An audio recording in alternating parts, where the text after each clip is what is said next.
اور آج پھر آپ سے کہتا ہوں میرے بھائی کہ اس مجلس میں دو طرح کے نوجوان بیٹھے ہوئے ہیں، دو طرح کے نوجوان۔ ایک وہ جو واقعی جوانی کی عمر میں ہے، واقعی جو جوانی کی عمر میں ہے، اور دوسرے وہ نوجوان جن کی داڑیاں سفید ہو گئیں، عمر بڑھ گئی، لیکن آج بھی ان کی ہمت جوان ہے، آج بھی ان کی ہمت جوان ہے، جو آپ کے شانہ بشانہ قدم با قدم اللہ کے دین کی دعوت کے لیے، رب کے دین کی تبلیغ کے لیے آج یہاں جمع ہوئے ہیں۔ میرے بھائیوں، میری بہنوں اور میرے بزرگوں، یاد رکھو، نوجوانوں کو ہم نے اس لیے آج کے اس بزم میں خاص خطاب کیا ہے کیونکہ نوجوان قوم کا سرمایہ ہے، ہر قوم کا سرمایہ اس کے نوجوان ہیں۔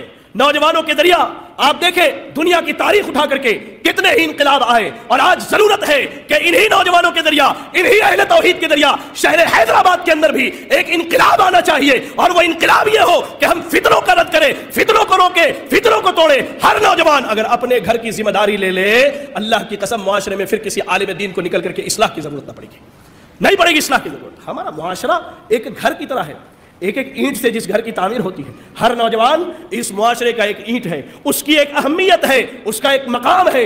ضرورت اس بات کی ہے کہ نوجوان اپنی جوانی کی قدر کرے، اپنی جوانی کی اہمیت کو جانے۔ کیوں؟ محمد الرسول اللہ صلی اللہ علیہ وسلم کو اللہ نے نبوت جوانی کے عالم میں دی۔ ابو بکر صدیق ایمان لانے والے نوجوانوں میں سب سے پہلے اسلام ابو بکر صدیق نے قبول کیا تھا۔ عمر فاروق نوجوان، عثمان غنی جوان، حضرت علی ابھی جوانی کی دہلیز پر، تمام صحابہ، اکثریت صحابہ کی، چاہے وہ خواتین ہو یا مردوں کی جماعت ہو، یہ سارے کے سارے نوجوان تھے۔ اس معاشرے میں انقلاب آیا، اس معاشرے میں انقلاب آیا۔ فتنے تھے وہاں زنا کا فتنہ تھا، وہاں شراب کا فتنہ تھا، وہاں لوگ اپنی بیٹیوں کو زندہ دفن کر دیا کرتے تھے، سودی معاملات تھے اس معاشرے میں۔ لیکن جب جوانوں کی طاقت آگے بڑھی، جب نوجوانوں نے ہمت کو آگے بڑھایا، تو اللہ رب العالمین نے ان کی مدد کی۔